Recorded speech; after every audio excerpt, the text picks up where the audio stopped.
Hello, good afternoon and welcome. This is Elena Santalla speaking. Today we are going to see the last webinar about efficient street lighting. After analyzing energy efficiency specific concepts for street lighting, this webinar is about energy saving calculations. How do we calculate energy savings, cost savings, and profitability in energy efficiency street lighting projects? This webinar is going to have three main points. First of all, we are going to see a brief introduction to remember different lighting technologies and the opportunities for energy saving in street lighting.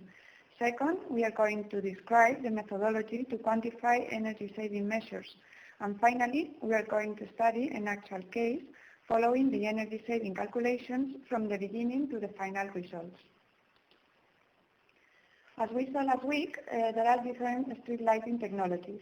In this table, we can see the main characteristics of different types of lamps. All of them present different ranges of power, color rendering index, and correlated color temperature, depending on the application. In most cases, there are some waste management components to consider, and there is an auxiliary equipment required. If we focus on efficiency, high-pressure sodium, metal halide, and LED are the best. If we focus on lifetime, LED is the one with higher values, almost doubling other technologies' lifetime. LED is the lamp with the widest range of regulation. This is a key point of the efficiency of this technology, as we are going to see later on. Talking about street lighting, there is a 50 to 70% of potential energy savings, and the key point is trying to reduce the power installed by replacing existing lamps for others more efficient, replacing existing luminaires for others with higher efficiency, and introducing control and regulation systems to ensure just the light needed every moment. Following this introduction, we are going to focus now on the methodology to quantify energy saving measures in street lighting. Consumption is equal to power times time of use. So the energy consumption of a luminaire is equal to the system power multiplied by the time of use. By system power, I mean the power of the lamp and the ballast. Remember that the ballast is the auxiliary equipment that some kind of lamps require for igniting and maintaining the luminous intensity. So looking to this formula, there are two possibilities for energy saving in street lighting: reducing the power of the system or reducing the time of use. Moving forward, let's see how can we reduce the power of the system. The first option is to analyze the current lighting level, I mean the illuminance, and study if it fits the lighting level requirements of the existing standards. Sometimes there is an excess of light, so we can reduce the illuminance, reducing the power installed. If the lighting level is correct, we can improve the system efficiency, I mean the lamp, the auxiliary equipment, and the luminaire's efficiency. Nowadays, with the lighting revolution produced by LEDs, almost every luminaire, lamp, or ballast can be replaced with a more efficient system. We just have to analyze if this change is interesting, energetically, economically, and environmentally. Finally, we can regulate the lighting level depending on the moment. In street lighting, the light needed at 10 p.m. is not the same as at 5 a.m., so we can vary the luminous flux to reduce the electricity consumption. And we can do this using a remote management system that fits lighting level requirements every moment. This remote management system can also be used to reduce the time of use of the street lighting. Remember, there are several control systems available to control the ignition and shutdown of the street lighting. For example, an astronomical clock is based on the hours of darkness between sunrise and nightfall, so it's one of the most efficient control systems. As we can see in this slide, energy saving is equal to consumption 1 minus consumption 2. By consumption 1, I mean the consumption before efficiency actions, and by consumption 2, I mean the consumption after efficiency actions. As consumption is equal to power times time of use, energy saving is equal to power 1 times time 1 minus power 2 times time 2. If we only reduce the power installed, the time of use remains constant, so we can simplify the energy saving formula. Then energy saving is equal to the difference between power 1 and power 2 multiplied by time of use. On the other hand, if we only reduce the time of use, the power remains constant. Then energy saving is equal to the difference between time 1 and time 2 multiplied by power. Finally, if we reduce both variables, power and time of use, for example by replacing luminaires and installing a remote management system, then energy saving is equal to the first formula we saw. Energy saving is equal to power 1 times time 1 minus power 2 times time 2. Let's see an example. One typical energy efficiency action in street lighting is the substitution of a discharge lamp by an LED lamp. In the first table, we can see the substitution applied. It is a 150 watts high-pressure sodium vapor lamp replaced by a 55 watts LED lamp. Now that we know the power reduction, we need to set the time of use of the lamp. In the second table, we can see the values: 11 hours a day, 7 days a week, and 52 weeks a year. That means 4,000 hours a year. As we have seen several times, consumption is equal to power times time. So let me show you in the last table how we reduce the power from 150 to 55. That time remains constant. That gives us an energy saving of 380 kilowatts hour. That represents a 63% energy saving. Let's see another example. Another typical energy efficiency action in street lighting is the substitution of a photocell by an astronomical clock. In the first table, we can see the power of the lamp. It is 150 watts. In the second table, we can see the time of use reduction applied. With the photocell, the street light runs 11 hours and quarter a day, while it is 11 hours a day with the astronomical clock. In both cases, the street lighting is working 7 days a week and 52 weeks a year. So let me show you in the last table how we reduce the time of use from 1,100 to 4,000 hours, but power remains constant. That gives us an energy saving of 15 kilowatts hour. That represents a 2% energy saving. Okay, so we have just seen how to calculate energy saving, but there are another parameters also important to be calculated. First of all, the economic saving. We have to transform the consumption saved, measured in kilowatt hours, into money. As we can see in the first formula, the economic saving is equal to energy saving multiplied by the price of supply, plus the replacement saving. We will talk more about this replacement saving later on with an example. Second, the environmental saving. This means to transform the consumption saved, measured in kilowatt hours, into carbon dioxide kilograms. As we can see in the second formula, the environmental saving is equal to energy saving multiplied by the carbon dioxide emission factor. This factor depends on the distribution of the electricity mix.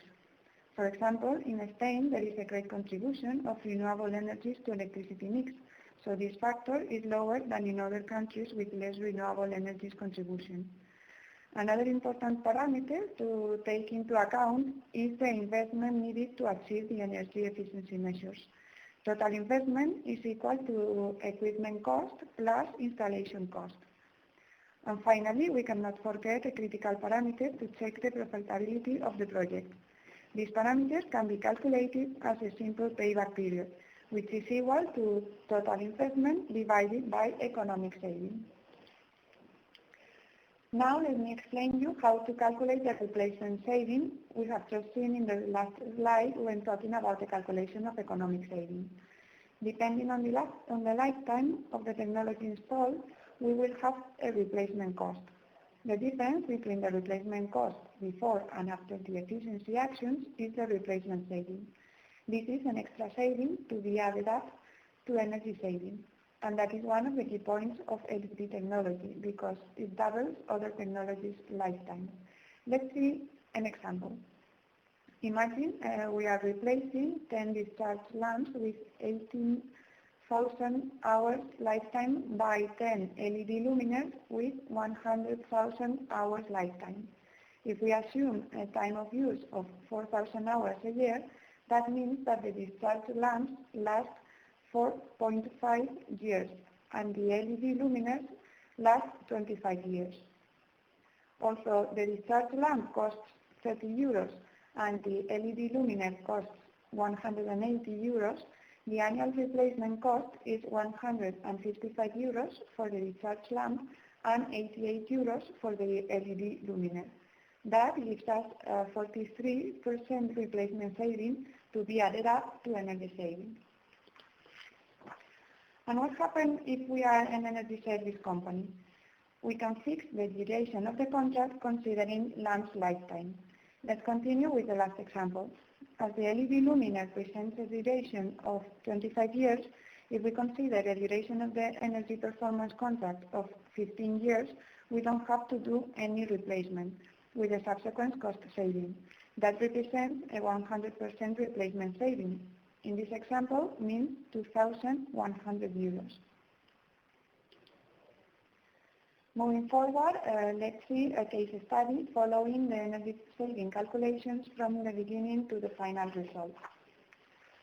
First of all, let me show you the data about the street lighting we are studying. There are some general data as the price of supply used to calculate energy cost, the carbon dioxide emission factor used to calculate carbon dioxide emissions, different technologies, lifetime and the contract period used to calculate number of replacements, and different technologies, cost and manpower cost used to calculate investments.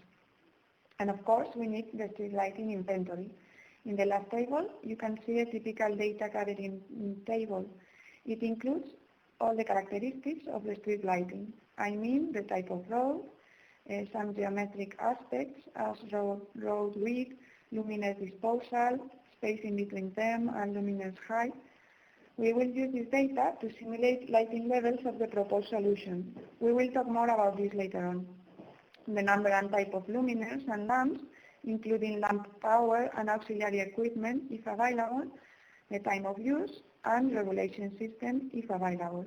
With all these inputs, let's study different energy efficiency measures applied to 5 pedestrian luminaires and 7 road type 1 luminaires, which are highlighted in gray color in the table.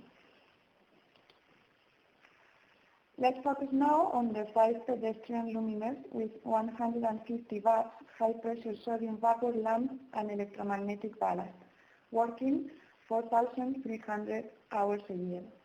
With these inputs, let's calculate the initial situation.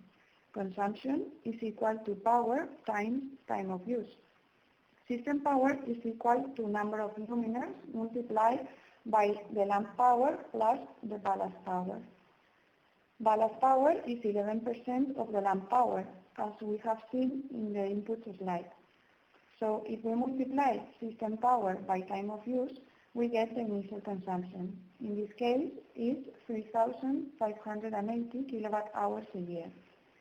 With the price of supply, we can calculate energy cost. In this case, it's 322 euros a year. To get to total cost, we have to calculate replacement cost, which is equal to number of replacements times replacement cost divided by the period duration. In this case, it's 75 euros a year.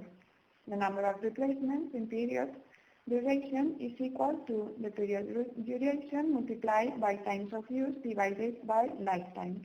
And the replacement cost is equal to the number of luminaires multiplied by lamp cost plus manpower cost.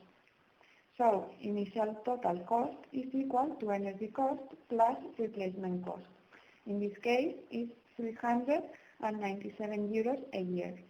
And finally, with the carbon dioxide emission factor, we can calculate initial carbon dioxide emissions.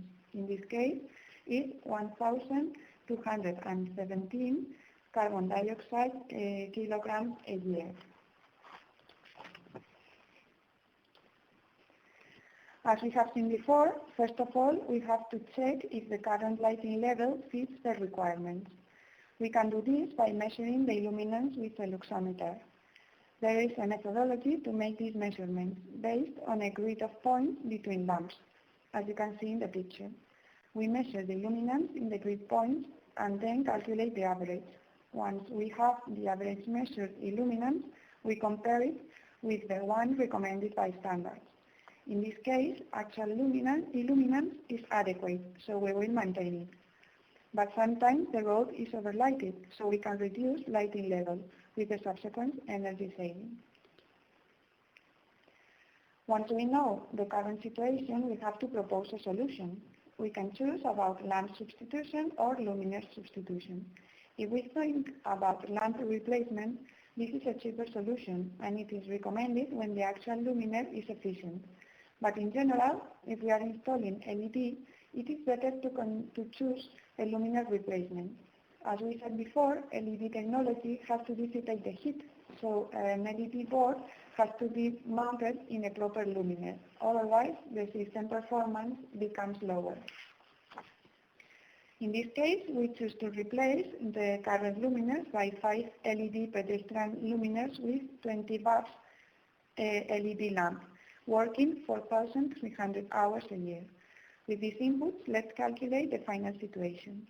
Consumption is equal to power times time of use. System power is equal to number of luminaires multiplied by lamp power. In this case, lamp power includes lamp and driver power. So if we multiply system power by time of use, we get the final consumption. In this case, is 430 kilowatt hours a year. With the price of supply, we can calculate energy cost. In this case, it's 39 euros a year. To get to total cost, we have to calculate the replacement cost, which is equal to the number of replacements times the replacement cost divided by the period duration. In this case, it's 0 euros a year because there are not replacements needed. So final total cost is equal to energy cost plus replacement cost. In this case, it's 39 euros a year. And finally, with the carbon dioxide emission factor, we can calculate final carbon dioxide emissions. In this case, it's 146 carbon dioxide kilograms a year. So let me show you the results of this energy efficiency measure. We can achieve an 88% energy saving. That means 358 euros saved with an investment of 1,450 euros. And this gives us a payback of 4 years. Then road type 1 luminaires with 150 watts high pressure sodium vapor lamp and electromagnetic ballast working 4,300 hours a year. With these inputs, let's calculate the initial situation. Consumption is equal to power times time of use. System power is equal to luminaires multiplied by the lamp power plus ballast power. Ballast power is 11% of the lamp power, as we have seen in the inputs slide. So if we multiply system power by time of use, we get the initial consumption. In this case, it's 5,012 kilowatt hours a year. With the price of supply, we can calculate energy cost. In this case, it's 451 euros a year. To get to total cost, we have to calculate replacement cost, which is equal to the number of replacements times replacement cost divided by the period duration. In this case, it's 105 euros a year.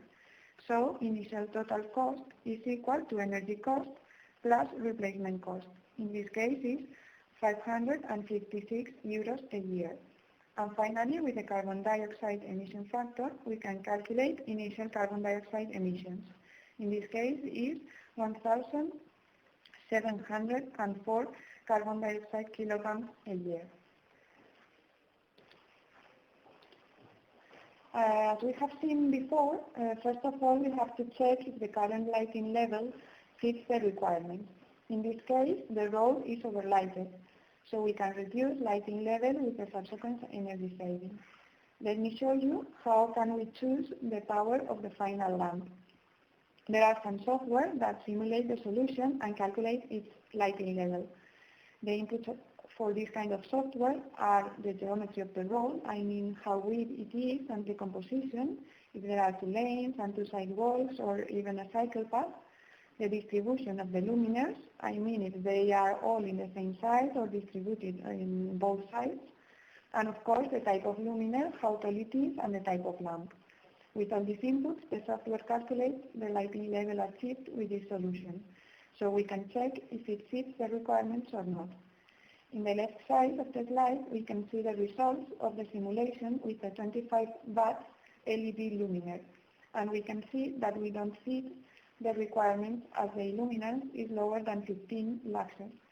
In the right side of the slide, we can see the results of the simulation with a 55 watt LED luminaire, and we can see that we fit the requirements as the illuminance is 15 luxes. So in this case, we choose to replace the current luminaires by 7 LED road luminaires with 55 watt LED lamp, working 4,300 hours a year. With these inputs, let's calculate the final situation. System power is equal to number of luminaires multiplied by lamp power. In this case, lamp power includes lamp and driver power. So if we multiply system power by time of use, we get the final consumption. In this case, is 1,656 kilowatt hours a year. With the price of supply, we can calculate energy cost. In this case, is 149 euros a year.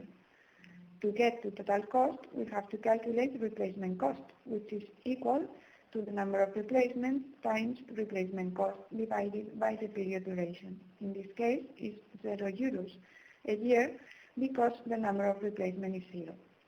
So final total cost is equal to energy cost plus replacement cost. In this case, is 149 euros a year.